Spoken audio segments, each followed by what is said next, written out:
Hora.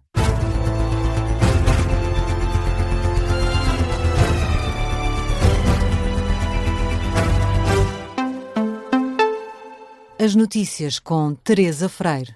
Boa noite, começamos pelo Mundial. Portugal venceu o Uzbequistão por 5-0 e lidera para já o Grupo K, a primeira vitória na prova, depois do empate inicial frente ao Congo.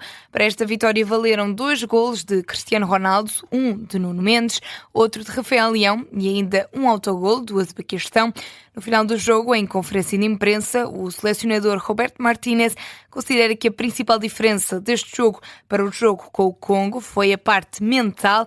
Já quando questionado sobre as críticas feitas durante esta semana, Roberto Martínez considera que a seleção nacional ficou mais madura. Foram dias muito importantes ao nível psicológico. Acho que o grupo ficou muito responsável, fechou do barulho de fora e acho que isso fez que o balneário tornou-se mais forte, mais unido para poder controlar as emoções. Porque o aspecto táctico, esta equipa, falei ontem, que é uma equipa que tem uma flexibilidade táctica, que todos falamos disso, a qualidade individual, todos os aspectos positivos para poder ter um desempenho como hoje. Mas hoje também marcar o segundo golo ajuda. O selecionador nacional, Roberto Martínez, depois desta partida, já Cristiano Ronaldo mostra-se feliz e orgulhoso depois do jogo com o Uzbequistão. No entanto, o capitão da seleção nacional recorda a última semana como uma muito difícil, tanto para si próprio como para toda a equipa.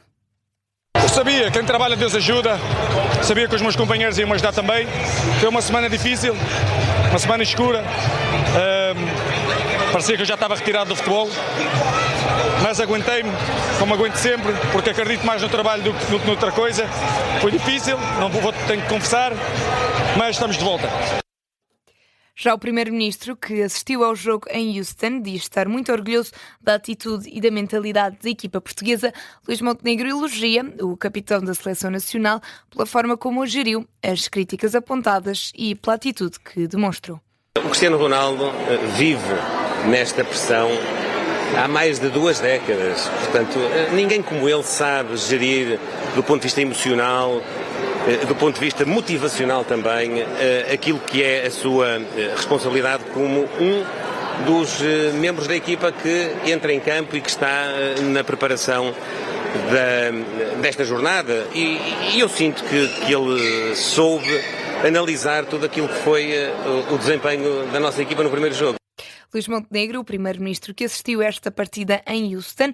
Já o Presidente da República viu a partida no Porto e já saudou a seleção portuguesa pela vitória. António José Seguro fez uma pausa na participação nos festejos do São João, no Porto, para assistir o jogo na Casa do Roseiral, na companhia do Presidente da Câmara do Porto, Pedro Duarte, e depois da partida aos jornalistas aproveitou para dar os parabéns à seleção das Quinas.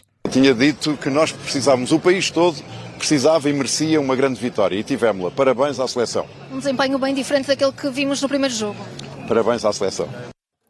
O Presidente da República, que vai estar nas bancadas do estádio Hard Rock, em Miami, para assistir ao último jogo de Portugal na fase de grupos. A partida contra a Colômbia está marcada para a madrugada de domingo, arranca à 00:30 de Lisboa. Ainda no Campeonato do Mundo, para esta hora decorre o Panamá-Croácia, um jogo do Grupo L. O jornalista Martim Madeira está a acompanhar esta partida. Boa noite, Martim.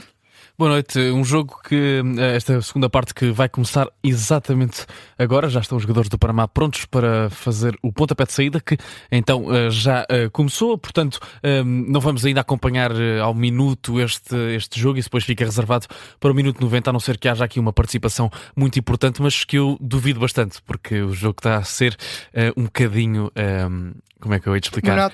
Monótono, secante, vamos dizer assim. Por enquanto 0-0, 2 remates da Croácia que saíram fora. Um dos remates foi completamente fora da área e o outro também não teve cabimento nenhum. Já a Panamá fez apenas um remate, vá lá, acertou na barra. Foi o momento mais perigoso da partida, mas de resto tem sido um jogo muito, muito monótono. A Croácia tem estado a dominar em termos de posse de bola, tem 63% de posse de bola para 37% do Panamá, mas algo que já era esperado. A Croácia tem uma equipa que tecnicamente e no papel pelo menos é mais forte do que esta do Panamá e tem mais técnica que esta do Panamá, e já se esperava que o Panamá fosse jogar numa forma muito mais defensiva. Aliás, quando olhamos para o jogo, vemos que o Panamá está a jogar num 5-4-1, portanto está a jogar numa tática bastante defensiva. Agora, o que é que o Panamá tem que a Croácia não tem e que está a ser demonstrado neste jogo? Força física, rapidez acima de tudo, porque quando o Panamá consegue ganhar uma bola e consegue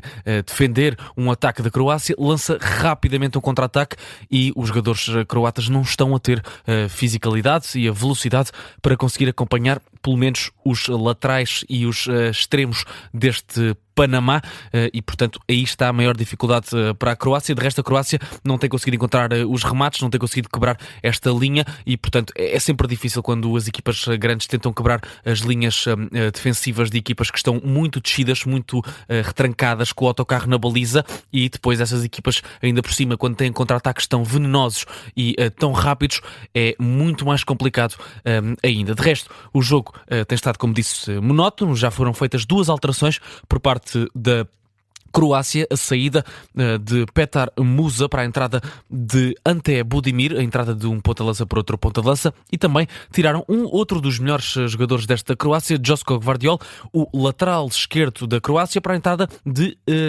Andrej Kramaric. Portanto, a Croácia trocou um ponta-lança por outro ponta-de-lança e trocou um ponta-de-lança por um defesa esquerdo, o que deve significar que vão atacar ainda mais, não é? É isso que estão à procura, tanto porque a Croácia precisa, e também o Panamá precisam da vitória, e neste preciso momento a Croácia está em 4º lugar e se empatar este jogo, em princípio fica fora deste Mundial, mas estão os dois à procura da vitória para conseguir passar para a próxima fase, algo que ainda é possível, especialmente com a Croácia, que vai jogar contra o Ghana e pode se vencer este jogo, e se vencer o Ghana, pode passar mesmo em 2º lugar no grupo.